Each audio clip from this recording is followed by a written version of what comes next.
All right. So we are in the middle of the Christmas holidays. Rick Bressler, Adam is on. Lots of good people on today. Thank you guys for showing up here right at 10 o'clock, ready to go. I know my realtor from Florida is actually supposed to be hopping on here, Caleb. I don't see him on here quite yet, but I just talked to him about 30 minutes ago. Hey, Tom, real quick, I don't have this on my slides, and I know it's getting close. So Tom Nardone, how full is that cruise? Is that cruise filling up? Yeah, I believe can you hear me okay? I can hear you just fine. Yeah. Okay. We have, I believe, about 45 to 48 people fully registered right now, and other people still on the fence a little bit, but no, there's plenty of room. Love to have you. I didn't put that in my slides. I should have put that on my slides this morning, but if you guys haven't signed up for that, can you just give the information real quick for that? Sure. We are doing an Investor Addicts cruise. It's remnants of the Financial Friends Network that's been doing cruises for 10 or 12 years, but it's got a new face to it. A lot of the same people that you would recognize. And we are kicking off on February 4th to 11th.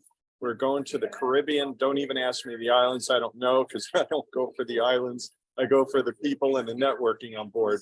But I will say we leave out of Miami, which I live close to. And for the price that we have this cruise at, it's $8.99 for an interior room. To be on the biggest, baddest ship on the water, it's the Symphony of the Seas, that Royal Caribbean ship. It's just simply amazing. But what's more amazing than that is the networking and the connections you're going to make. The financial friends that I've made over the last just 5 years. It's actually, I think I met Tom Olson on a Financial Friends Network cruise. Yeah, originally. And man, this has been such a blessing to me, and the projects we're doing, the funding sources I've developed, and the capital partners I've developed from doing these, just attending the cruises have been awesome. Quincy and Walter decided not to do them anymore, so we didn't want to see such a great network of people just kind of die on the vine. So myself with Peggy Zerker and Tanya Collins, we decided to pick this up and reformulate it into Investor Addicts, and it's we want to keep the ball moving forward with this. So yeah, I'll just tell you guys from my personal experience, I think it's definitely worth. I mean, the money's not even the thing, because it's like you get to go on a vacation. So who wouldn't want to go on a vacation? You know, so anyways, I can't say enough about going on these types of events. Also, the other event I did want to plug real quick is Dealmaker. I don't have the dates in front of me, but if you guys can go to just dealmaker.com, you guys can find out more about Jim Ingersoll's Dealmaker. I'll be speaking at that again. Some really good speakers, David Phelps, Jeff Watson, you know, some really great speakers. And actually today's speaker is Adrian, who I actually met at the last Dealmaker. So Adrian, welcome to the show. Thanks for being on here today, sir. I appreciate you having me. Yeah, that's his home right there behind him. He just got out this morning. Just kidding, but he deals in mobile homes, which it's funny. A lot of times people ask me, like, how much money do I need to have in order to get into real estate? And I'm like, well, that depends, right? You know, people ask how much money you need to get involved in self-directed IRAs. And I'm like, it depends, right? It depends on what you're going to do and who you know. And today I'm excited to be with Adrian. He's a very excitable person, and he loves to have fun. As you can see by his shirt, he doesn't mind being noticed. Hopefully he doesn't have that slide of himself with his underwear in the slides today, but we'll see if that slide's in there or not. If not, just be ready to blank your eyes, everybody. Unless you women are into that kind of thing. But anyways, so I'm going to share my screen, and we're going to get started here real quick. I have created, I started doing these little PowerPoints to kind of get started. So welcome everybody to the call. Appreciate everybody being on and just building this community that we build. And this is just a free call, guys. I'm not charging for this. I don't have any plans to charge for this. A lot of people charge to have mastermind calls and to do all that. I just want to give back to the community, and I want to be able to have great people. And honestly, like, my network, I kind of bring to this group. I'm hoping to have my accountant on soon to talk about, there is actually a lot of tax changes coming up next year. But right now at the end of the year, I always think it's a good time to kind of reflect on this whole year and just reflect on what you've done, maybe the accomplishments that you've made and the strides that you have made. Sometimes we forget about all the good that has happened during the year. We focus a lot on the problems that we have and issues that we might have in our current business, but I always think it's a good time to kind of count your wins and count your blessings, so to speak. And just want to remind everybody to do that here at the end of the year. Today's call, I already said, is going to be with Adrian Smude here. He's from Central Florida. And we were just talking before the call about some good friends of mine that he knows that are right from that area. Tim, who was part of my mastermind for a long time, Dewey as well from that area. And then the builder down there that's building for Jim Ingersoll, they're all good friends. They all know each other right in that. It's a great little pocket of the country. And that's one thing I think that people do need to kind of pay attention to. There are pockets in the country that get overlooked, and they've been overlooked for years. And I live in one of those pockets, which is why I love Northwest Indiana, right outside of Chicago. If people ask me where I'm from, I always say I'm from Chicago because I don't really know what else to say. If I say I'm from Indiana, they initially think Indianapolis, right? That's the only place anybody can ever be from if they're from Indiana. But really, I'm way more Chicago. My office is closer to downtown Chicago than either one of the airports of Chicago. But we get this great pocket right in Northwest Indiana that still has very conservative, very landlord-friendly laws.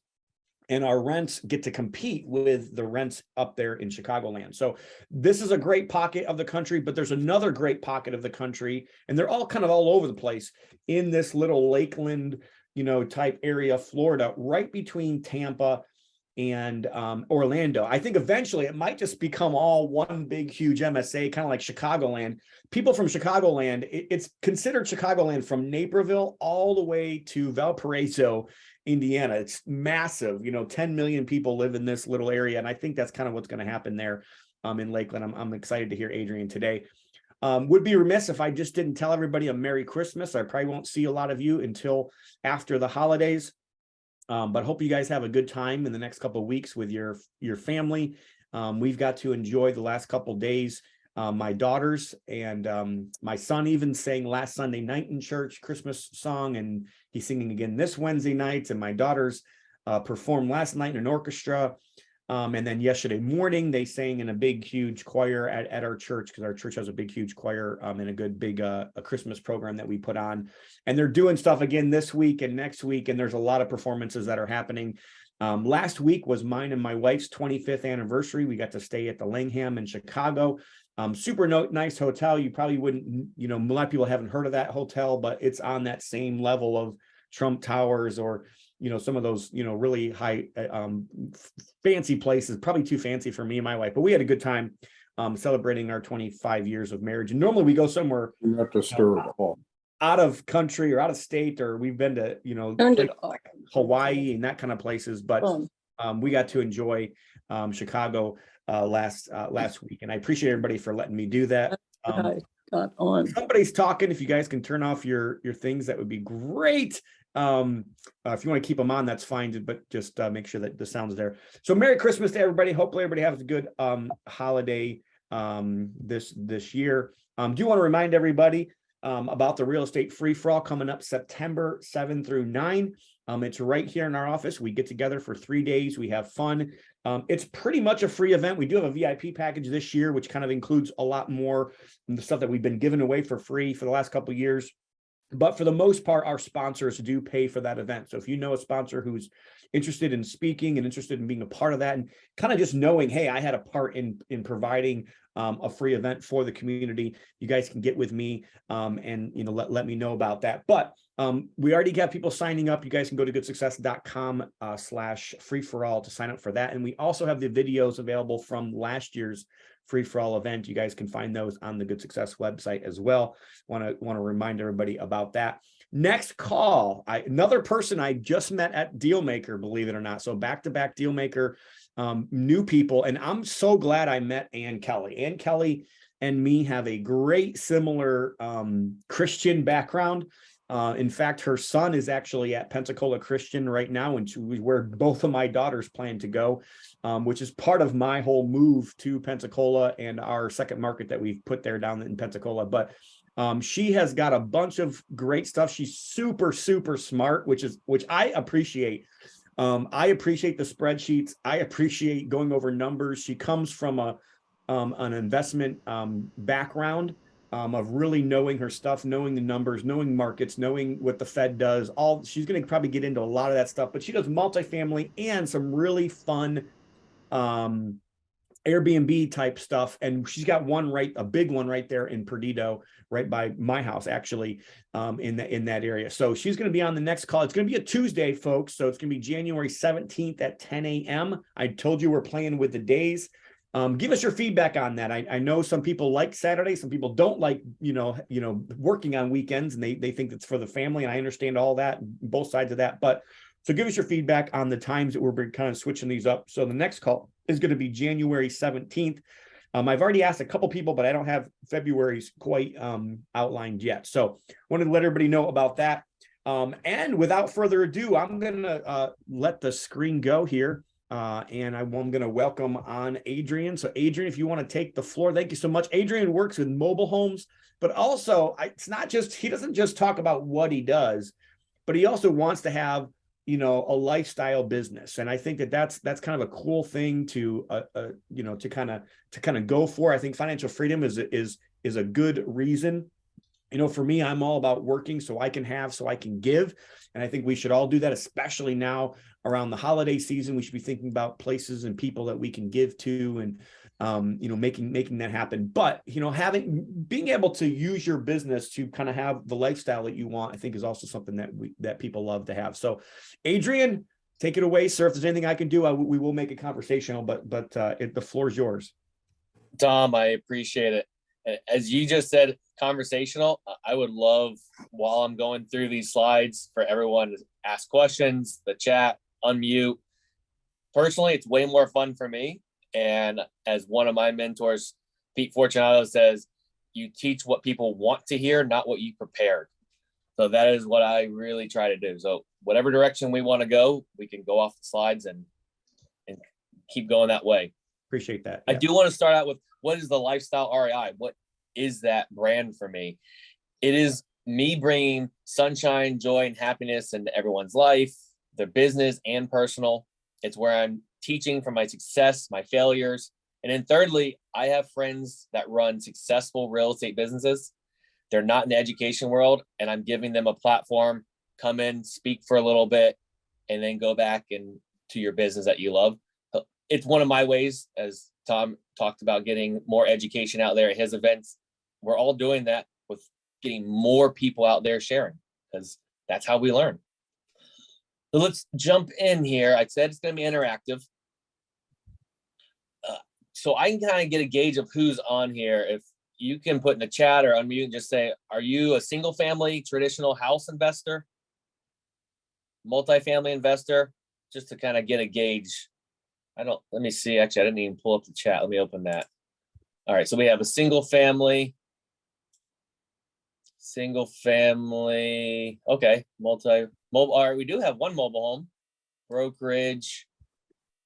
Single family. So we have two mobile homes. That's usually about the max I get in a group about this size. Manufactured homes. But yeah, usually it is very common that I have asked this question. We get tons of single family, pretty close multifamily, and not very many mobile homes. It is a hidden niche. I'm going to talk about that a little bit more. But that right there is a reason I like to be in mobile homes, because less competition. Less competition means we don't have to work as hard to find properties. Today, I'm going to go over why mobile homes and give more reasons than that. Learn from my journey, the three main types of ways to invest in them: marketing, financing, and I'd have a fun case study to put it all together with.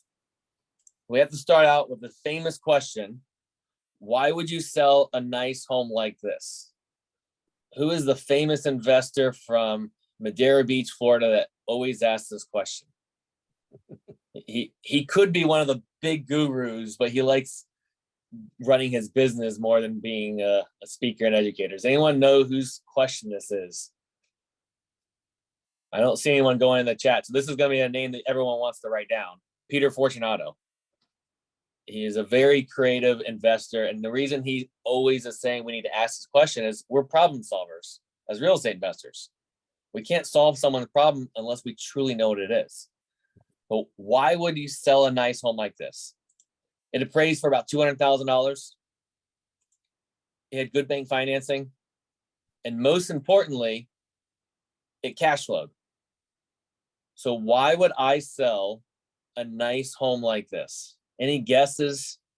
Any thoughts anyone wants to put in the chat, unmute? And Yeah, I mean, if nobody else is going to pop in here, I'll at least I'll kind of say I think you see lots of reasons. So, some people would want to sell because maybe they have an extra house, so they're moving, right? Maybe it was a death of a family and it's not really theirs, and it would just be, maybe an extra home for them. Sorry, go ahead.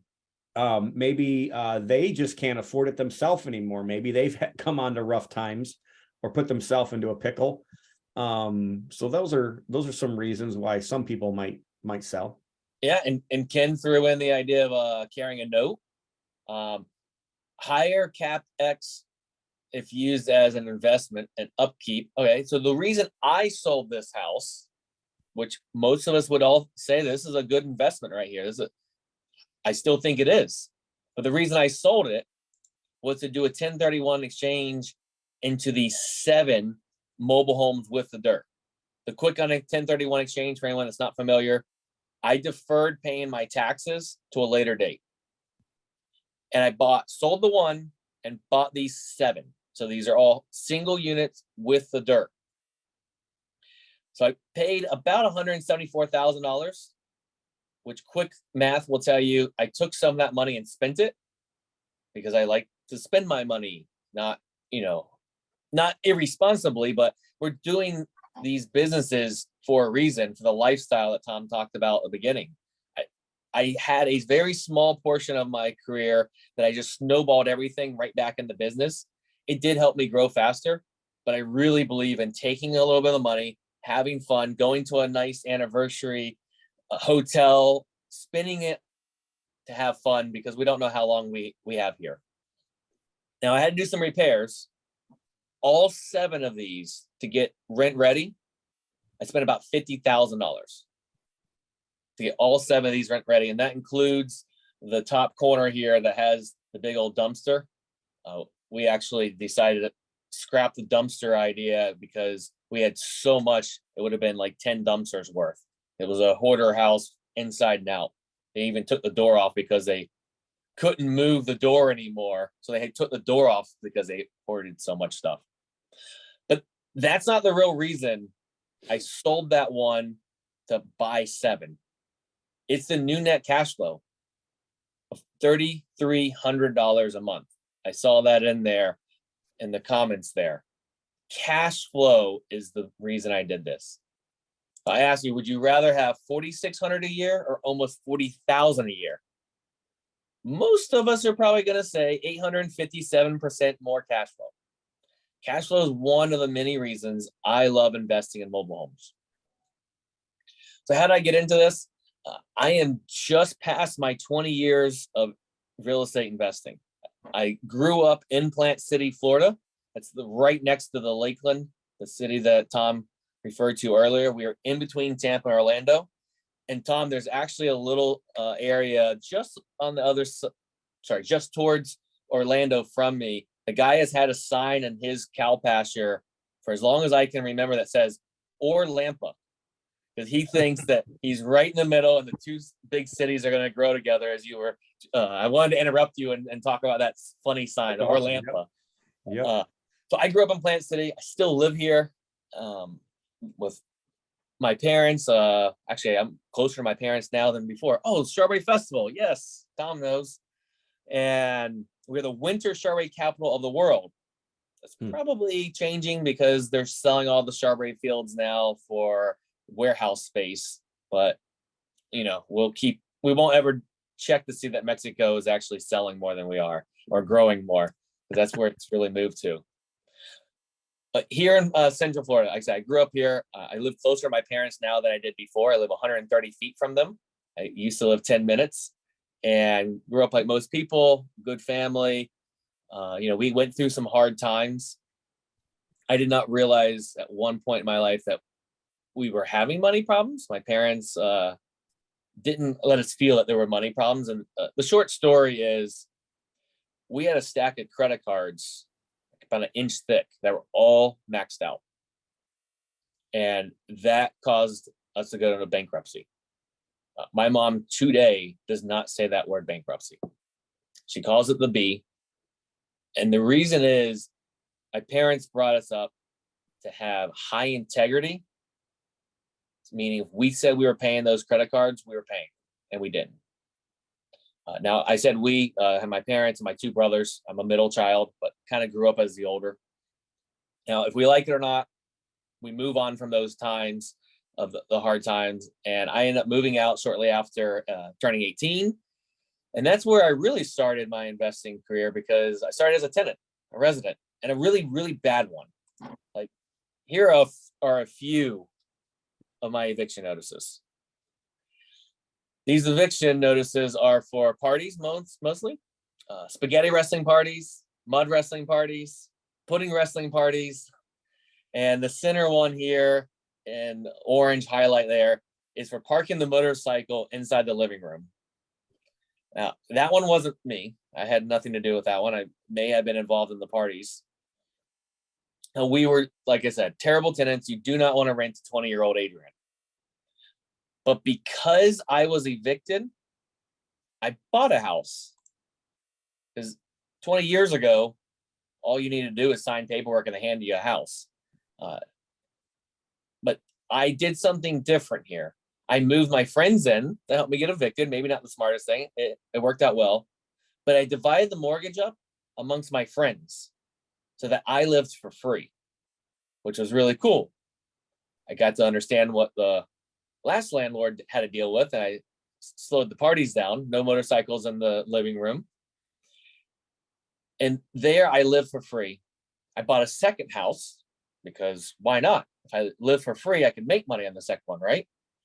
Well, the banks told me, you're going to lose a little bit every month, but it's okay. Real estate goes straight up in a few years. You'll refinance. You'll get out of this adjustable rate mortgage that we're going to give you. Well, I bought that house, the second one, at the top. So in a few years, the value had been coming down. And what I didn't expect, that adjustable rate mortgage meant my payment was going up in a down market. So I went from losing a little bit every month to a little bit more. And eventually I gave the house up as a short sale. Thing to my credit, thing to my ego, but really it was the compromising my integrity, just like with the bankruptcy when we were little. But I learned something huge right then, because this house that's on the screen, I didn't lose it. I bought it right and I was renting it right. And if I wanted to sell it, I could still sell it right. And I didn't have to lose that because my tenants, my friends, were paying my mortgage. At the same time, I hadn't worked for like 6 months. So all of that, I mean, I ate off about $5 a day, tuna and Lipton noodle packets, but I didn't lose my home. And that stayed in my head. So years and years later, I ended up at a RIA meeting. And this is before we had all this awesome Zoom world where we can all meet online. We had to go in person. And there is where I found out about mobile homes. So my first mobile home, I'm at the meeting and I had made a friend, Jessica, there. And Jessica says, my broker has someone that needs to sell a mobile home. Do you want to go look at it? Now, I didn't know a lot about mobile homes, but I had listened to all of the shiny head or gray head guys and girls in the back of the rooms, you know, the ones that have been in business for a very long time. They've seen the different cycles. Well, most of them all talked about mobile homes Either they currently own them or own them at some point. And they talked about them in a good way, not the way I was brought up. I was brought up that they're hurricane missiles and they're terrible investments. Don't even live in one. So I go see this 1965. I look at it and I say, you know what? I'm going to buy this. I was scared. I spent essentially the rest of my savings. But at that moment in life, I was uncomfortable being comfortable, meaning I had a pretty good life, lived in a nice house, but I knew I could get more freedom. I could be with more people. I could travel more. And I wanted that. So my mentality was, I'm either going to buy this and it's going to be really good, or I'm going to get like this big splat and learn my lesson. A lot of my mentors already had this big, hard moment in their life. Well, come to find out, it was one of the best things I ever did. I made a few mistakes with it. Like I said, paid $16,000, put a few dollars into repairs, and I instantly rented it for $475 a month, which you don't need a calculator to realize that's good enough. So I quickly went out and bought some more mobile homes. By the way, this property today, I think, is rented for $720 a month, and we've put only a few $1,000s more into it. We've always had very good residents in it. I realized I stumbled into this gold mine. So today I've sold off all of my site-built homes, and I buy single unit mobile homes with the land and rent them out. Locally, years ago, the Tim Davis, Dewey, Gavin, everyone that Tom was referring to, the RIA that we all went to locally, she asked me to speak because she saw that she watched me grow and have the success. I started speaking locally around. I learned I love sharing what I do. And then as a way to get more information out there faster, I wrote a book on how to buy mobile homes. I don't get fancy with everything. I am very direct. I do one thing. I am bright, and I do mobile home investing. Because the mobile home investing has allowed me the freedom to be where I want, when I want, with who I want. I'm going to quickly give away a book. So if you want to scan this, and I would love feedback because I'm trying to get into the technology world, scan it or go to the Adrian S360, and that will pop up on your phone. And you can go to, it says contact or save contact. There's a little envelope. So every device is a little different. This is where the technology world gets difficult. But it should say contact. Hit save. And then actually go to your text message, and I'm going to take the second person to text me their name. Don't text hello, because then I have no idea who you are unless I have you saved already. And then I'm going to mail that person a book. The first time I tried this, we had no reception in that room. Like, whoop, that doesn't work. If anyone's having trouble, I don't want to spend too much time here, but if you text me, I'm going to send a second person. All right, we got first person said hello. I have no idea who you are. Hello. It's just wrong. People do Yeah. this to me all the time. All right. I think they set up reminders on their phone to send me hellos. Well, somebody said mobile home book ending in 1291. I don't know who you are either. I cannot get mine to work, actually. I'm already on your contact list from Jim's. Yeah, I'm going to go with Christy. I'm going to send you the book because you're the first one to text me your actual name. So Christy, I'll text you back in a little bit and get your address and mail you out the book. Let's get on to the information about here. This is where we're interactive. I need you to put in the chat, type your fingers away, unmute. Tell me which one here is the manufactured home, the mobile home, or the trailer. Which is which? Anyone have any guesses? Put it. All right, we got trailer on the top left. Number 3, mobile. Yeah, mobile home number 3. Left to right, mobile home, trailer, manufactured home.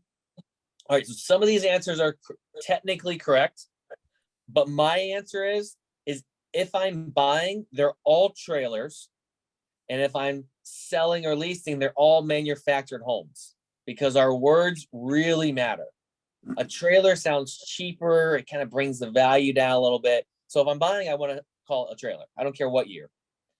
Manufactured home sounds stronger and nicer. I bring the value up with my words. So again, I don't care the year, trailer and manufactured home. Now there's three main ways to invest in mobile homes. You can own just the home, meaning someone else owns the land and you're paying that person lot rent every month. I've done a few of these. These are not a big part of my business plan. And the reason is I lost control. The person that owns that land that you're paying the lot rent to, some parts of the country call it space rent, they make the rules. Now, these are really lower dollars you get in because you don't own that dirt. They're great ROI. They're recession resistant. There's nothing wrong with these if you're willing to give up some of the control, and that's just why I don't do them anymore. I also bought in parks that were not the best quality parks because as I was building, I bought whatever I could afford. Not so much what I really wanted. I bought what my pocketbook could afford, and I've slowly traded up a little bit.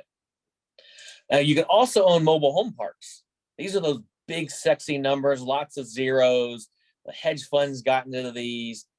And that's one of the reasons these are no longer in my vision of what I want, because the competition got really high when the hedge funds got in. Also, there's more government regulation. A few examples of that is if you have a well, pretty much every municipality is going to require you to have an inspection on that water every month to have it tested. Yep. Septic systems can be the same issues. You could have a park that everyone has their own septic and it was built in the 60s. Well, now there's new code. And if you bring a new home in, you may have to have your septic system somewhere else. It may be too close to the home. So there's just a lot of things you want to look into. And for me, a lot of it is the competition is pretty high. And that's why I stay in the middle. For whatever reason, this middle ground of a single unit with the land has gotten forgotten about. Less competition. I get to own the dirt, so I make the rules. And I'm in the single family world. I like the single family world. It fits my personality. And they're really good ROI and recession resistant. So let's look at a few of these here. We have this yellow vintage countertops. Now, Sexy. I think they'll come back in style one day, right, Tom? I'm sure they will. if we wait long enough. Everything does if we wait long enough. Well, this same property had particle board floors. And if you've never had particle board floors or dealt with particle board, when it gets wet, it disintegrates and falls through. Mm-hmm. It's sawdust glued together. I knew that because of the age, because that was really common in the 60s, 70s, and even some through the 80s. So I didn't have to walk through the property after I saw the shag carpet. I went blank for a second. Shag carpet there. Because if no one's replacing carpet with shag carpet these days, I saw that. I knew it was the 1970s, so I assumed for sure we have particle board floors underneath. There's nothing wrong with it if it's still holding up, but I need to have that in my budget because pretty soon I'm probably gonna have to replace them. And we did. Pat, did you have a question? Okay, sorry. Working on mobile homes is really not that different than any other house, except, sorry, not that difficult, but there's those little differences like that. You have to know them to put it in your budget. This morning, I was actually got an email from one of my students that talked about thanking me for letting him know about, I call it the gray PEX. So today, everyone's used to that red and blue PEX. It's technically I can't even say the word. That's one reason I call it the gray PEX. In the 1980s, if you see something in a mobile home for the plumbing that looks like the gray PEX of today, plan on replumbing the whole property. It's not that the tubing goes bad, it's the connections for it. They go bad. There was a class action lawsuit, so don't think you're going to be the exception. Eventually, it's going to go bad. Replumbing a mobile home is not that big of a deal as long as it's in your budget. If it's not your budget, it sucks. So he knew to adjust his budget a little bit. That was really popular in the 80s. Again, really good ROI, recession resistant. Does anyone know why I keep saying recession resistant over and over and over again? Any guesses? Any thoughts? People got to live somewhere. Yeah, lower People price. gotta live somewhere. Yeah. And when we have a recession, if we have a recession, depends on who's making that definition these days. We have a 2 household income and one of them loses their job. They were just getting by, making a little bit extra. They're probably going to move down a rent level eventually. And that keeps happening. Everyone has to keep moving down a rent level in recessions until you get to the affordable housing space. And most mobile homes are in the affordable housing space, which means in my area, we already have a lot of demand. We're going to get even more demand. I haven't seen them building much affordable housing and providing more supply. So textbook economics is going to show us that we're not building supply, we are building demand. In theory, we can raise rents. Now, if that happens, that's great. But my big reason I want it is because I'm going to have a larger applicant pool to find the very best person to move in, not only pay rent on time, but take care of my property, because I'm not going to have a chance of compromising my integrity again by not paying my bills. I'm going to keep my properties full through this recession, the next one. There's going to be multiple more in my lifetime. That is one of my biggest reasons I want to be in the affordable housing space with a majority of my properties. I know at some point now someone's thinking, yeah, Adrian, but they're all trailer trash. Why would you gonna rent to people that trailers? And it's because you think this is who lives in all my properties. You think that every little boy and girl comes with a tall boy nightlight because the movies have made it fun, and they poke fun at this stereotype, and it's a stereotype. Yeah, there's a little bit of truth to that. But most of my properties, this is not it. Who lives in most of mine are the blue collar, handymen and handy women. Yep. They take pride in the place they live. It's not uncommon that I drive by a few weeks, a month after we move someone in, and the place looks nicer than we gave it to them. They've decorated, they planted plants because it's their home. And also, if I'm renting to an electrician, he's not going to call me because a light switch messed up, because his pride is they will replace it. Plus, they know how to replace it. They take very good care of our properties. We busted the myth that it's only trailer trash that can live in trailers, because when you buy your home, you buy your tenant, your resident. That's what Lenny Similar, one of my mentors, he's always saying that. If you buy a nice home in a nice area, you're probably going to get a nice tenant. The exact opposite is true. If you buy a not nice property in a not nice area, you're going to attract a not that good of a tenant. But we buy good properties and good areas is what I look for. Now, how do we find these properties though? Well, we have to do marketing. I can do the exact same marketing that everyone else does. Look on the MLS, bandit signs, postcards, Google AdWords, Facebook, letters. It all works, but you have to make one small change. That tiny change is you have to get rid of the word house and put mobile home. You just have to tell people what you're looking for. All of this marketing can work. And I've done all of it. But my main way that I market, because of my personality, is I'm a networker. I go to events, I go to RIAs, I talk to realtors, and I'm consistently saying, I buy mobile homes. When I'm in my local market, I stand up. I like the smaller groups actually, because we all get to stand up and say what we do. And I say, I buy mobile homes. At the end, I always have someone come up to me and say, why would you buy mobile homes? They go down in value. It's all trailer trash. Why would you buy those? And I joke around and say, you're right. Send me all your leads. Yeah. And they do. Of course, I pay them because I want to pay everyone. Because if I pay people when I make money and you do work, you deserve money. So realtors are my other good lead source. Realtors get paid based on the closing price. Mobile homes a lot of times have one less zero. So a realtor is going to do the same amount of work for less money. Not the real productive ones that have a lot of listings that have been going and going and going, but realtors still want to help people. So I became an information source to realtors. I've gone to continuing education. I am not licensed, because continuing education for realtors, those are the real serious realtors that are making money, because they're not going to go and spend their time and their money getting continuing education unless they're doing well in it. And also in those groups, it's a lot of the same people. I've been told it's about 70% of the same people at their lunch and learns, at their continuing education. So now I'm the new person, and now they're coming to me versus me going to them when I walk in the room. I mentioned lunch and learns, realtor after hours. Those are all great places for me to meet new realtors and just tell them, if you have any questions about mobile homes, I'll help you out. And I do.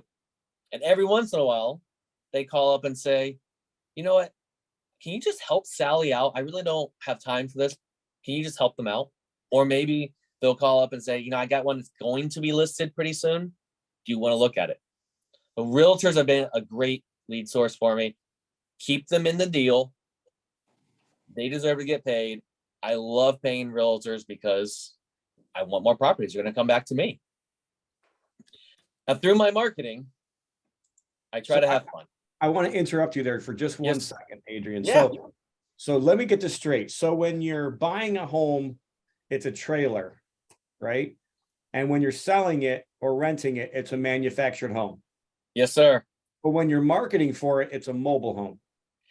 You know, no one's ever called me out on that. I use the word mobile home because everyone kind of knows it. When I used the term trailer for a bit, I got a lot of actually like fifth wheel pull behinds coming to me. And that's what people were thinking about. And I don't, so that's why I used mobile homes. But it's funny, you are the first person to actually question me on that. I thought it'd happen a lot sooner. Oh, But okay. that's my reason, you Just know. wondering. Just I like the whole, you know, when I buy it's a trailer and when I sell it's a manufactured home. That should be like your new tagline or something for your courses. But Yeah. And when I'm talking to a seller on the phone or in person, I will call it a trailer until they correct me. And sometimes I wait to the second or third time they correct me. You know, I'm not going to continue doing it because then it becomes an insult, and you can tell pretty quick by their tone. right. But great question. So here's my marketing. As I mentioned, I'm wearing a bright yellow shirt everywhere I go. And I'm having fun while I do it because that's my personality. I like to be a little bit of attention with all my outfits and always wearing my shirt somehow, but it's while I'm living life. The real estate gives us the opportunity to spend more time with our friends, travel more, and those benefits. So I brought it into my marketing. I'm always out there. I do want to introduce you to a few people here. The top left here, that is Parker. I'm holding him up in the Simba pose from Lion King. And his shirt does say, my parents' friend's wife buys mobile homes. That's what his little onesie says. Why? Because it's fun. I hand wrote that. It took way longer than I expected. It was like an hour to write that out. And that is my friend's son. This guy right here, his hair's not too blonde in there, but spiky hair guy. That's Charlie. That is Parker's dad, and that is the motorcycle guy, the one that parked the motorcycle in the living room back whenever we were renting our first place. And then the last lady is right here holding my book. That is Miss West. That is my second grade teacher. I go to yoga anytime I'm in town at the YMCA, and Miss West is always there. And when I was writing my book, I told her I'm writing a book. I'm probably the last student of yours you would ever think to write a book. I'd love for you to come to my book signing. She never said no to that, so I took that as a yes. I was not on her top of the list to write a book. But you can see I'm having fun as I'm out and about because it's my personality.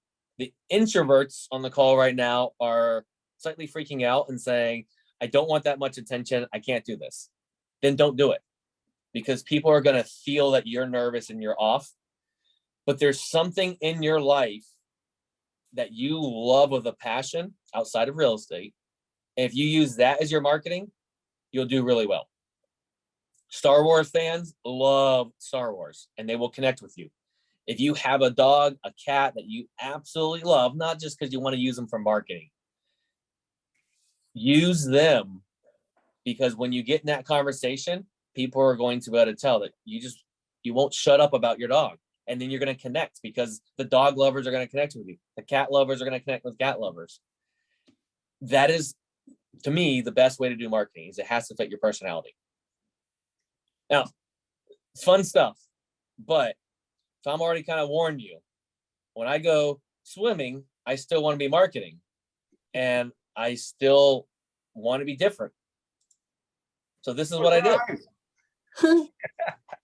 Yeah, I don't always give people the warning to close their eyes. But the point of this slide here is to show you, if you're memorable marketing, you spend less dollars and less time. Tom's had seen this once and he remembered it. So I didn't have to spend a lot of money and time making Tom remember me. That's because they're scars. Hey, what is it? Good marketing and bad marketing. They're both marketing, right? They're both memorable. This fits my personality. Again, if it makes you nervous, find something that fits your personality and go with it. So Just we know so you have people putting their heads on this slide now, and there was somebody that spoke at our last meeting and put their head on this slide instead of you there, and using it and using you, just so you know. It's fun. I love it. As long as they're getting smiles out of the room. Yep. And I love it. We know Tom's ready to move on, but I'm going to assume everyone else is too, or we can just sit here and talk around my backside. Let's talk about financing homes, because I don't think Bank of America is going to finance this 1960s single wide that comes with most of its siding. I say that in a joking way because there's no way a bank's going to finance this. Really quick, big banks, Bank of America, Chase, Walmart, like the real big, the too big to fail group. They say that they will look at a mobile home with the land if it's built in the last 20 years. That's not my business, so I don't look at them. We can use cash. I am an investor. I am not afraid to use my own cash, but cash runs out really fast. And when we're growing, we don't have it. We typically don't have cash to spend. So let's put cash aside. How can we finance this beautiful 1960s? Any ideas? What would you do to finance this beautiful 1960s single wide with the dirt? You should contact Conduit Capital. Conduit Capital, they will. Will they? Yeah, for the right financing. Yep. We won't go totally down that rabbit hole. That's 4 out of the entire country I've ever talked to, because most, I'll say, professional lenders are scared of them as well. And these reasons are also why the price goes down, because there's not as much financing. So it's a great resource. What other ways can we finance this one? Private money. Private money and owner financing. Owner financing, oh yeah. So owner financing, when I used to go after this big in the single family home world, my pushback commonly was, well, why don't you just go get a bank loan? And until 6 months ago, they were right. That was the cheapest and best way to do it. I don't get that pushback in this older mobile home space, because the owners know there's no bank financing. And a lot of them bought on owner financing. So it's not a brand new topic and brand new world to them. I love owner financing. It doesn't work for everyone. I'll give you one of my favorite little tips in this world is don't call it owner financing. I call it payments. So when I'm talking to the seller, financing sounds difficult. Financing sounds like a lot's going on, and financing implies interest. Payments sounds simple, easy to understand, and it doesn't imply interest. And I like to start at 0%. And if you want to talk me up to a little bit more, we can do that. But I start at 0. Wherever I start, you're going to want to talk me up. So owner financing, though, doesn't work for everyone. We know that because everyone's situation is different. So the other one is what you mentioned, Tom, is private money. Private money are friends, family, people that know, like, and trust us. I think private money is a pretty simple topic once you grasp it, but it's a massive, really big topic because I've never done 2 private money deals the same way because the situation's different. The home's different. I'm in a different financial situation. My private money lender's in a different spot right there. The economy's in a different. So we literally sit down and talk. So the terms change all the time. One of my favorite reasons for it is I'm paying a person, not a bank. It's just a personal reason. I feel better writing that check, clicking the buttons online, sending my money to someone I know them. I know their story. I know it's their kids' college fund. I know it's their retirement fund and they're on a 5-year plan until they get to retirement. That just feels better. It doesn't feel good. It feels like a bill when I write that check to Bank of America. It's a feeling for me. The other big reason is if I got 3 deals today, I'm an email away from funding them. A good private money company, hard money lender that you have a good relationship, it's the same way. Once you build that relationship and they know, like, and trust you, and you have proof of what you've been doing, it's much faster to get funded and flexible. Can I jump in here on that? So, Yes. For private money, for a lot of these homes that you're talking about, you're getting them for so cheap that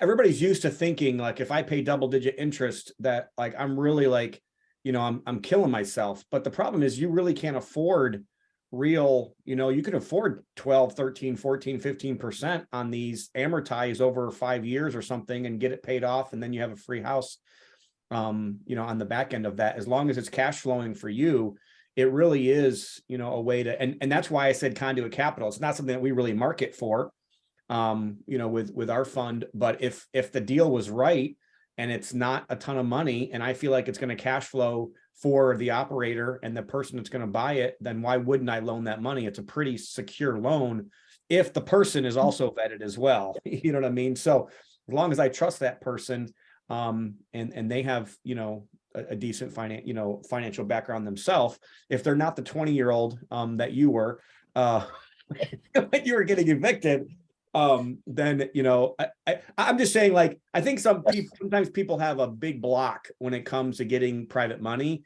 but in this smaller dollar amount world, it's a lot easier than you think. I totally agree, Tom. So my very first private money, I just did all the math because I gave him a prepayment penalty. I paid him off a little early because rates have gone up. He's made 17.5% on his money. Now, Right. I had almost no money in it, and I was getting $200 and something a month. It was a fantastic deal for me and a fantastic deal for him. Yep. I paid him more because I had no proof of concept besides banks. But he knew, like, and trusted me, willing to take a risk. It was a smaller dollar, as well as you alluded to. So, maybe sometimes people are willing to take a little bit more of a risk on that. There's dirt value. There's lots of reasons. I still have double-digit interest that I pay still today. I could refinance it with cheaper, but it works. I'm still making money, and great money on that. So I totally agree. And back to, like, why we do this. I like helping people. Well, I'm helping people that I actually know, helping my friends make money. So that's the financing portion of this.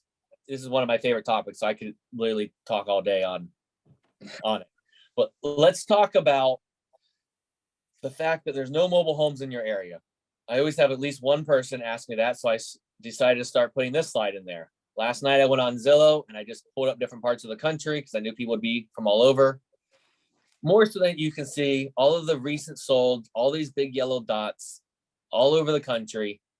Yes, there's a few small areas that don't have them. A lot of times it's in downtown cities, because cities don't like them because they don't get tax dollars. They get more tax dollars for properties on taller buildings, but they're all over. I don't need but 1% of all the recent ones sold in my area to be happy. Most of the time people don't see them because they're not looking for them. Mhm. A lady, Karen, that she came to my class recently, and she said, I saw her 3 weeks ago at a meeting. She said, you know, I've lived in the same home for 20 years, and I've been driving by this road 2 streets down and never realized it's all mobile homes, because she wasn't looking for mobile homes. There's a part of the brain, the reticular activating system, that blocks out stuff that we're not looking for. Like, I don't see multifamily that much because I'm not looking for it. I see mobile homes everywhere I look, though. I just encourage you, if you're going to go in this market, start looking, be open that there are mobile homes in your area, and you're going to start seeing them a lot. Whenever we left Deal Makers, I drove home, and I had a lot of pushback there in Richmond that, oh, there's none here. Within an hour, I saw so many mobile homes from the interstate. Right. I think I even took a picture and made a post in the little group saying, I've seen mobile homes all over. I would love to own one along the interstate, because there might be a billboard up of some sort or some marketing while I'm making money on the cash flow. So they're everywhere. Let's look at this case study, though. So, Cragmont, how do you think I found this? Give me some guesses. I've talked a lot about how I find my deals. How do you think I found this property? Lost in the woods. Shouldn't have taken a sip right then. Lost in the woods. Not exactly. Zillow. Good guess though from this picture. So referrals. Yeah, driving. It wasn't driving for dollars, but it was a referral. It was a realtor. Rachel, I met her through a referral at a business meeting, not a real estate. I needed a mobile notary. They gave me Rachel's number. Rachel has done multiple mobile notaries for me. And every time Rachel ends with, Adrian, don't forget I'm also a realtor if I can ever help you out. So what's my natural reply? Rachel, don't forget I buy mobile homes if I can ever help you or any of your clients out. So Rachel brought this property to me. How did she find it? Well, she's always posting on Facebook, not like 13 times a day, but reminding her sphere of influence that she's a realtor. She had a high school friend say, I know a guy that needs to sell his mobile home. Can you help him? So both sides were referrals. What problems were solved here? Well, it's lost in the woods, as someone just said. It's overgrown. It has, let me see. I'm going to try to get this here. It has this blue tarp right here. It's really hard to see, but there's a brown tarp right on top of it. So there's 2 tarps here. The picture doesn't show. It's also in probate, a little behind on the payments to the bank, and they want to move now.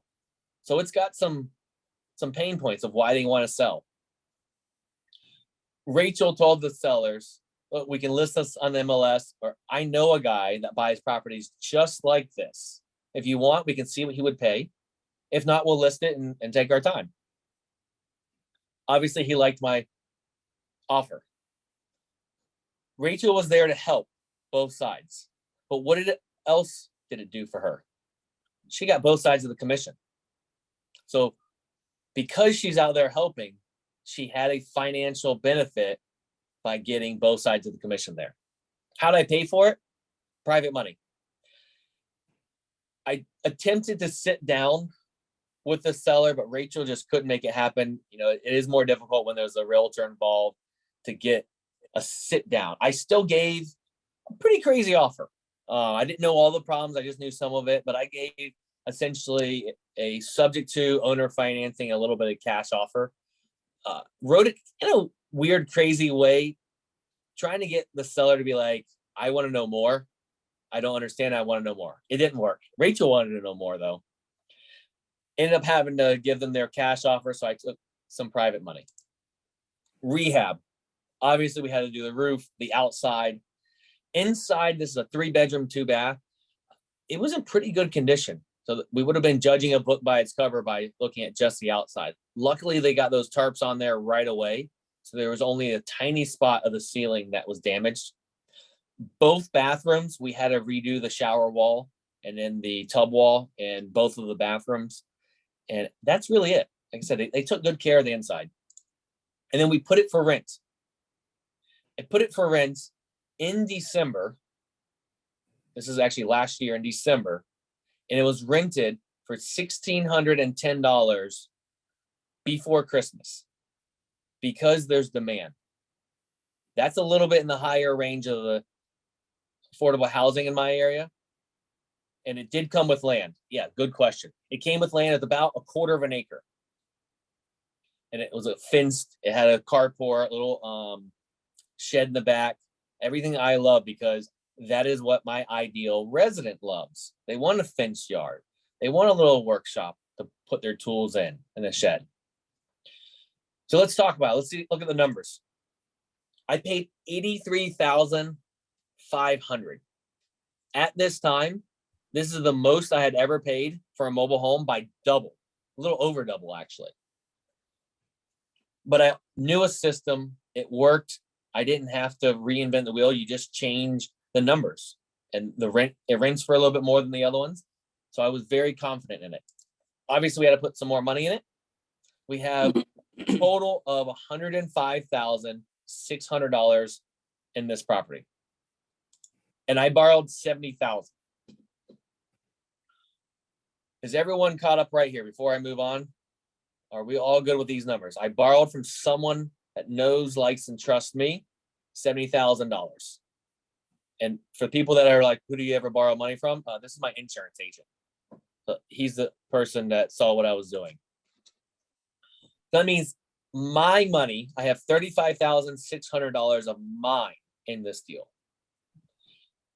Why do I have $35,600 of mine? Well, I had money.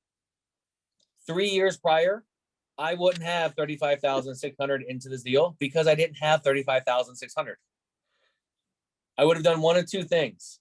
I would have borrowed more money, meaning I would have had less cash flow because of higher payment, or I would have wholesaled it.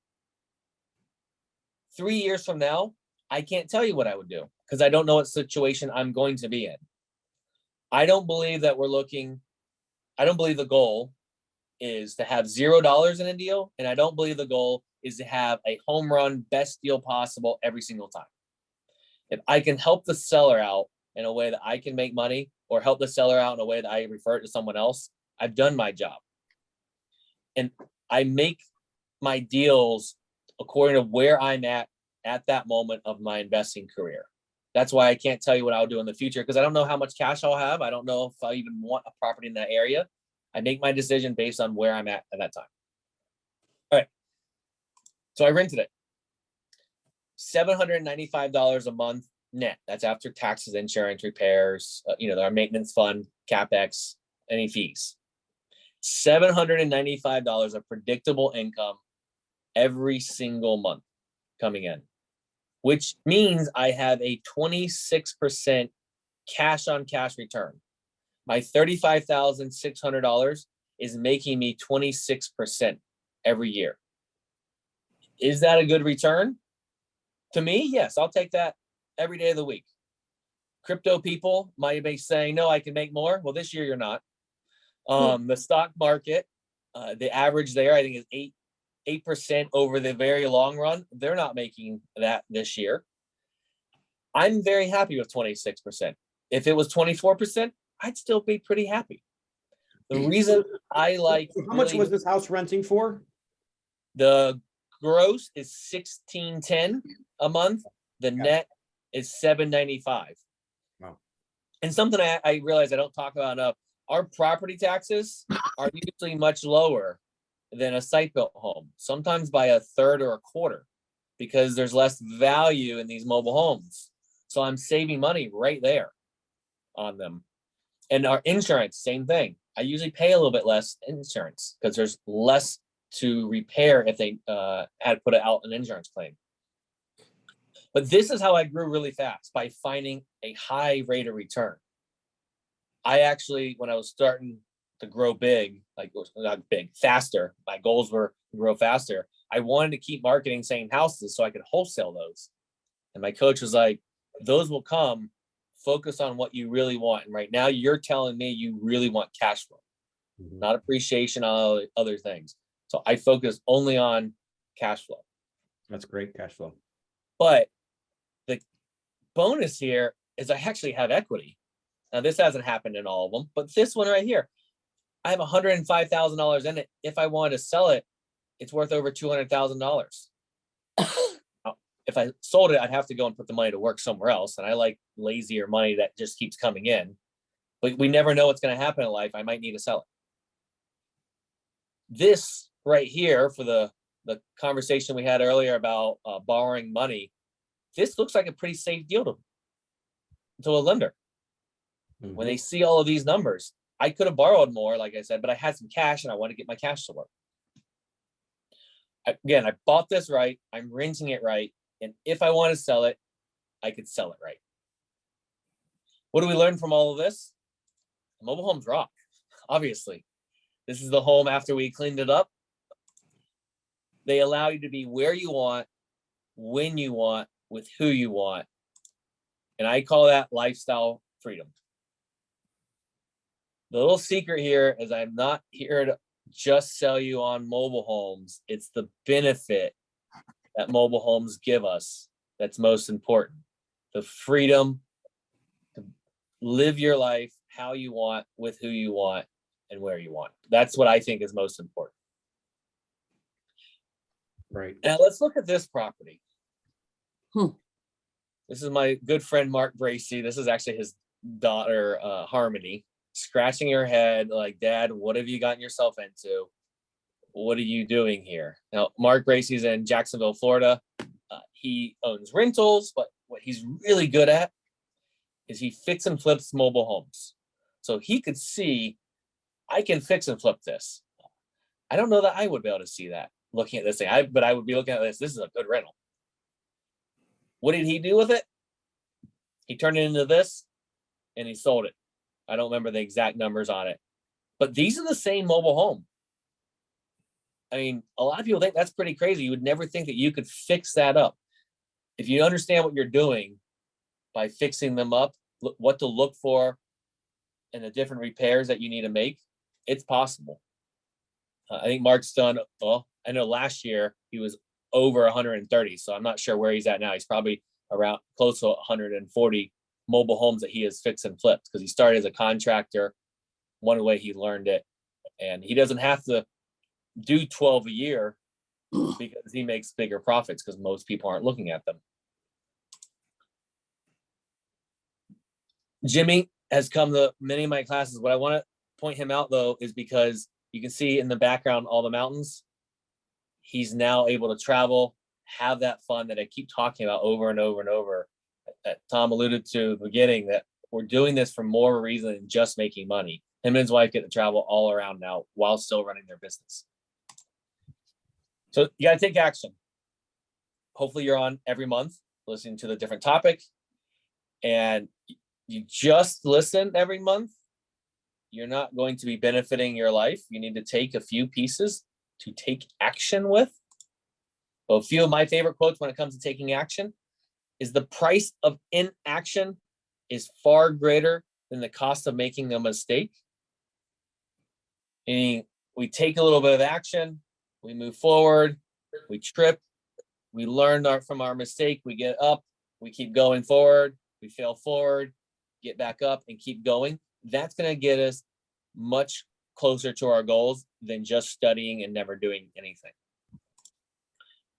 Where you are a year from now is a reflection on the choices you make today. If you don't make choices today to improve your life, this is business and non-business, then in the future, you're not benefiting yourself. I've got many analogies on this. I'll go with the personal one. right now. I'm a big meditator. I love to meditate. And in the mornings when I do, it helps me start my morning out calm and sets the pace for my day.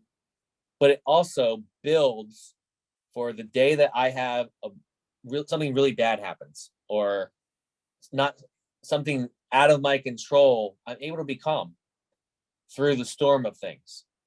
And when we have storms here in Florida, I'm usually pretty calm because I know that's out of my control.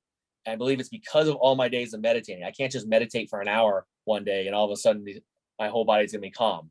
So what we do, it slowly builds. It's the same in the business with real estate. We slowly learn pieces and pieces to improve our future. Every rental, every flip, every wholesale, every little bit of money that we lend out, it all benefits our future. Good. The last quote here is, your action proves your faith. Ken Holmes, what he's essentially saying is, if you don't take action, you don't believe it's possible for you. And that's never been further from the truth. I'll tell you that we borrow the faith of the room. I told you I wrote my book, wrote it last year. I was in remedial classes all through school. Last year, while writing the book, I found out I'm dyslexic. So the old saying, if I can do it, so can you. A dyslexic guy can write a book, and a dyslexic guy can buy mobile homes. So can you.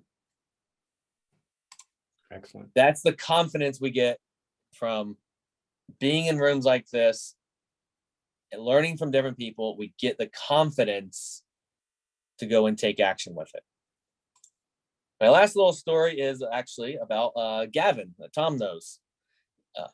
When I was still figuring out the real estate thing, I was focused a little more on wholesaling, and I got a lead from mobile home.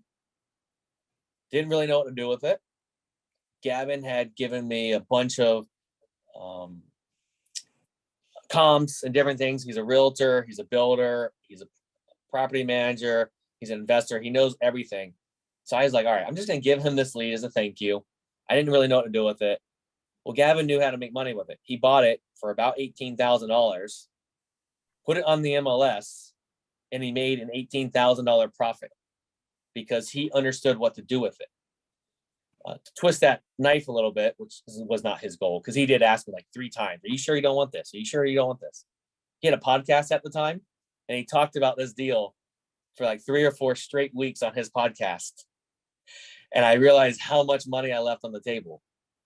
I'm not bitter about it because that's one of the things that got me, oh, these things can make money. Now, I would have kept it as a rental. But how much money are you leaving on the table by not understanding at least the basics of a topic and just throwing that lead away? That's what I've got. I got time for questions. I mean, I can talk forever on the topic. I want to know what everyone else wants to know about. Awesome. So you guys want to put questions in the chat, you can. You guys want to unmute, you guys can do that as well right now. Just want to hit a few points that you made already. And I do want to connect you with some people that are on this call. If you're not already, do you know Tom Nardone? You know, I know him from your calls. I don't know that we've chatted in person before. Have we, Tom? Amazingly enough, we just keep like missing each other. That's exactly what I thought too. Yeah, and I've known Pete Fortunato for 30 plus, probably 40 years. So, we know a lot of the same people, and we're Floridians, but we just keep missing each other. I think we've chatted online somewhere before. But yeah. So he's right in that Punta Gorda area. That's not too far from you. But you guys really should connect. And then also I wanted to connect with Caleb. I'm not sure if Caleb is still on here or not. Caleb's actually my realtor in the Pensacola market, which I know it's a little bit a ways away from you, probably about a 5-hour drive there. But definitely want to connect you guys. If you guys need help connecting, please let me know. Okay. You guys. Yeah. And that's part of like what you're so good at promoting and you're doing right now is I don't buy there, but I get leads up there. And I want to have someone that I can actually just connect the person with, so that I'm not just saying, oh no, I can't help you. Well, if you get the leads in Pensacola, send them to me. Okay. Or, but yeah. Oh, yeah, I forgot because I forgot you're buying out there now, and because we have a mutual friend, Sharon. I know that she's talked to you about doing some, I think Airbnb stuff with you up there. Yes, sir. So yeah, definitely want to make those connections. If I can help with that, I think that's awesome. I love that you pointed out that realtors can be a good lead source. I think a lot of times when you get into real estate investing, I think for some reason, there's this thought process that we need to cut out realtors of everything. And I agree so much with what he said. I don't like to cut out people. I like to cut in people. So find a way to cut people in your deals, and you'll be a lot better off down the road, if you possibly can. So especially wholesalers have that mentality. I don't really know why, but try to find a way to make that happen, because they really can help be a good lead source for you. I love that. Don't call it owner financing, call it payments. I honestly, like, I may have heard that throughout the years, but I don't think I've ever used that myself personally. And I'm going to take that myself, and even try to use that myself. I think there's also some lessons here, that we kind of learned even from your own story. So I appreciate you sharing your story, and just kind of like, even from your parents, and even, from you, be careful about debt. It's something that, we don't talk about a lot in real estate circles. In fact, a lot of times people are like, oh, it's not debt, it's leverage and blah, blah, blah. But hey, it still is debt. Like, you should be careful with it. But if you have the cash flow, if the cash flow is there, it makes a lot of sense to take on that leverage. But if the cash flow is not there, then like you learned at a very young age, it's not always a good thing. I also do think Florida has an advantage. There are mobile homes all around the country, and I agree with that. But like, I can't get $1,600 for even nice ones, unless it's maybe in Valparaiso, or maybe there's some select areas, but that's a rarity. Maybe 13, maybe 1,400. But that's seeing that one, I was like, what in the world, 1,650 for that thing? Tom, I'll blow your mind again. I have one at 2,000, and we're going to be putting on the market soon. I'm gonna push it for 2,200. Now those are on an acre of land, so the person that's going to actually want to pay that is going to value the land. So they're going to value that they have a bunch of cars or a work trailer, different things than just living in a 3-bedroom, 2-bath.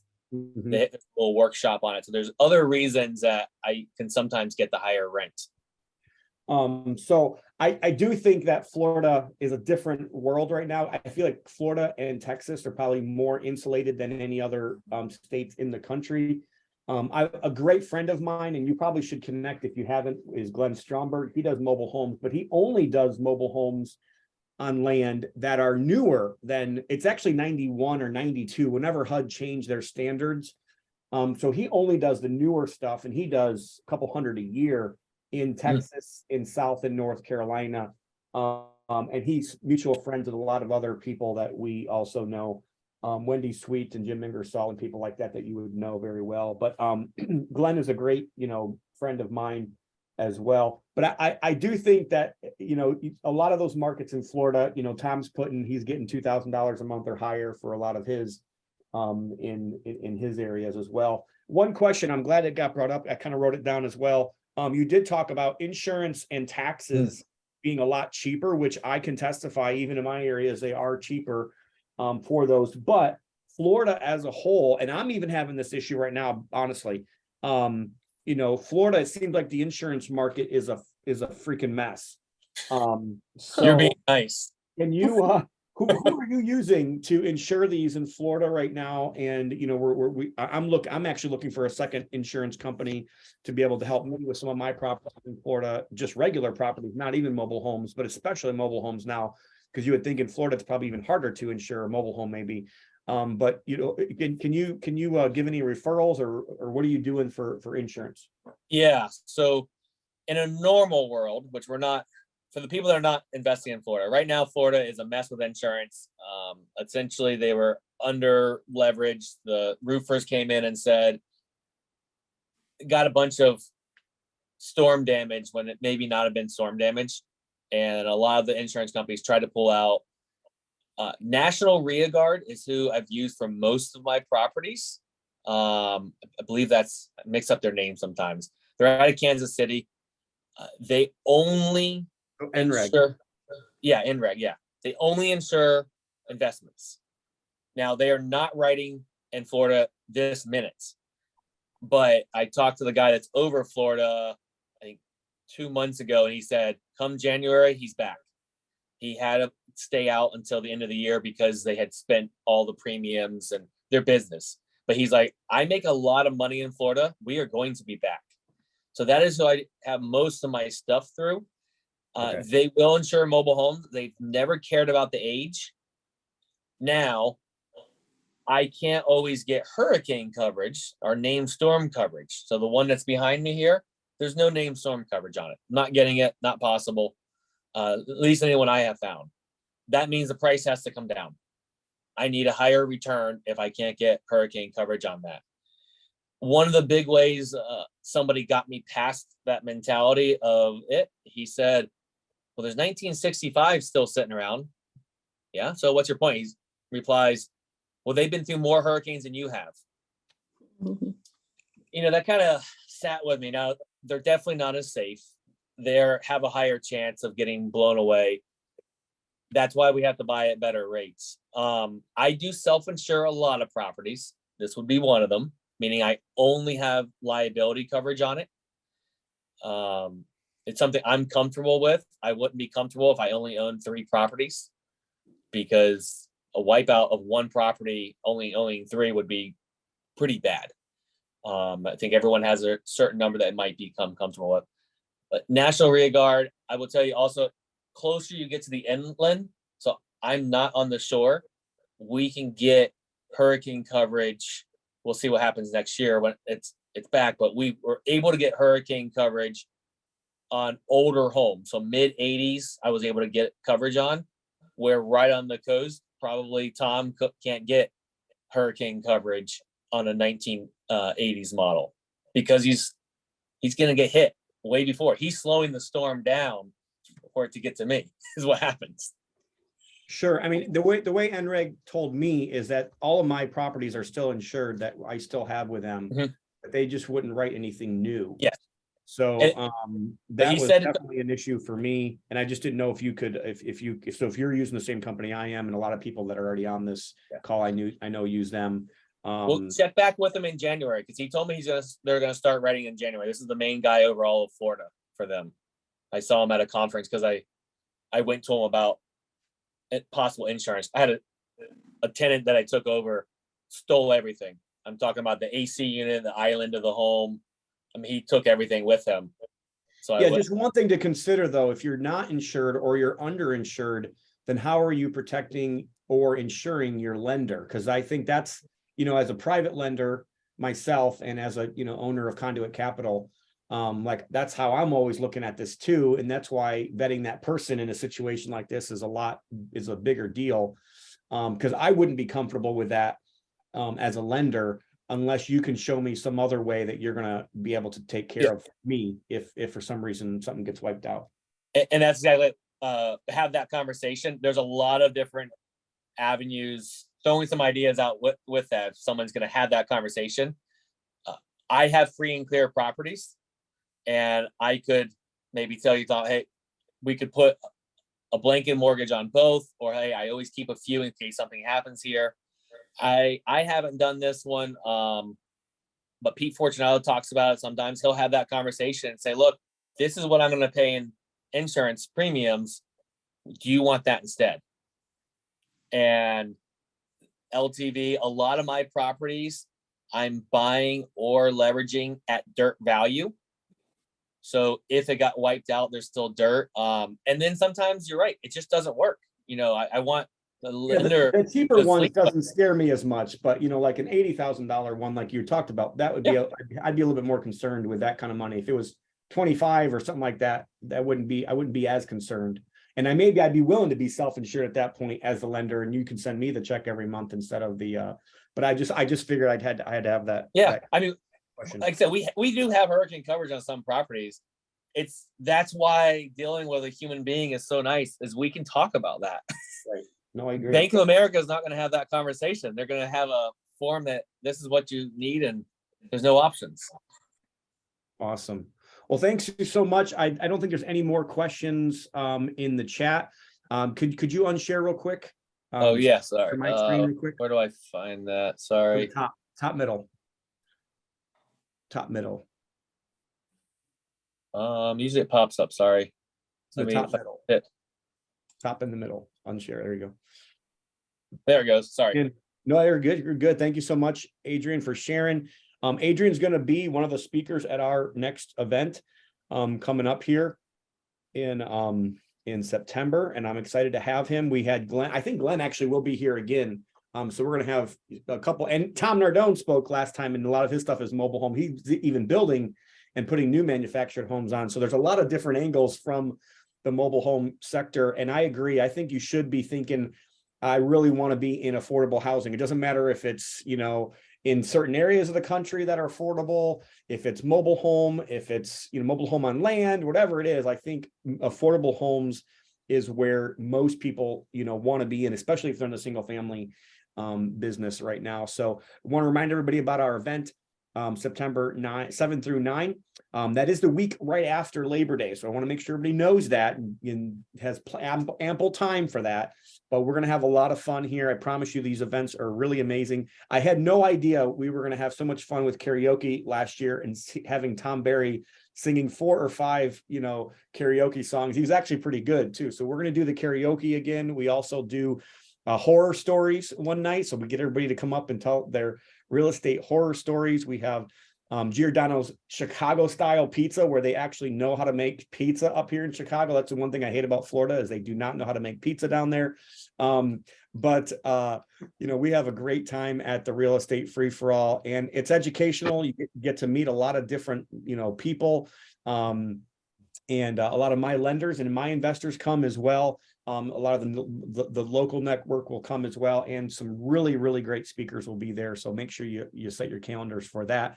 And don't forget about next call, January 17th, 10 a.m. It's a Tuesday, 10 a.m. Central Time. And if you haven't signed up already for the calls, we have it set up where you get automatic invites every month. If you want to go to the website and put your name in there, you can get those automatic reminders, and they'll automatically put it on your Google Calendar for you each month. Again, it's Christmas time, folks. Remember, everybody's having a tough time, so be nice to everybody. And I know sometimes it's hard for people going through the holidays, but just want to remind everybody to look out for each other. And, at the end of this year, review this last year and start thinking about next year. Yeah, we're going through a little bit of recession. I think we're already in recession. We've been in recession for 2 or 3 quarters. I don't really care how other people want to define it. And I think next year is going to be a little bit of a different year, but just like our person last time, Tom Berry said, I agree. I'm buying. And I was actually on the QuestCon this last week, and I had a little bit of a disagreement with some people because I believe I'm already getting great deals. Are you seeing that, Adrian? Like, are you getting better deals now than you had been getting in the last 2 or 3 years? Yeah, I'm closing. Even in Florida. Yeah, by the end of the month, I'll have another closing. And they could go and sell it on the open market for more than I would pay, but they're worried about it coming down and affecting, what they're buying and not closing in time, all the typical reasons. And they're worried about the lender on the home not lending on it. I told them, well, you don't have a problem with me. Yep. So, yeah. So, I mean, I'm telling you, I do believe Florida, some areas of the country are more insulated. And Florida's, I think Florida's my number 1 state for being the most insulated right now. But I will tell you that, in my market, Northwest Indiana, we are getting steals, I think, right now. And we're being able to buy, and a lot of it's because a lot of the other investors don't see it. They're not focusing on it. They're not trying to go after those deals. We literally got our first HUD. Get this, I made a whole business off a HUD home store. We did about 1,300 deals on HUD home store from 2006 to 2012. And HUD home store is actually back and alive again. Today we got our first HUD home offer accepted, and I think it was $40,000 less than list price. So, that whole, like, if you don't offer list, you're never going to get it, is kind of off the table again. But I think it's a great time to be buying. I think it's also a good time to be a sharpshooter though. Don't be going out and just buying anything you can. You will have some major losses if you focus that way, but trying to be a sharpshooter and trying to really be purposeful on what you're trying to create as a lifestyle, like Adrian talks about, but also your business and what you really want. You'll be shocked, I think, if you'll actually I'm actually more aggressive than I have been. And when I say more aggressive, I'm making more offers than we were making, but they're lower. They're much lower than they were. And there's actually a lot more inventory coming on the market right now. So don't be afraid to make those low ball offers, as you'll get, accused of right now. And I think that you'll be happy on the other side. And if you can get cash flow like this guy can get, man, I want some $700 a month cash flows on some of my deals. I don't think I have too many of those unless I own them free and clear. So I appreciate that. Again, thanks for investing in our community, Adrian. We will see everybody next month, January 17th. It's a Tuesday morning at 10 a.m. Merry Christmas, y'all. I hope you guys have a good day and a good month. Happy New Year. And we'll see you next month. Thank you, Tom. Have a good day, guys. Bye. Bye.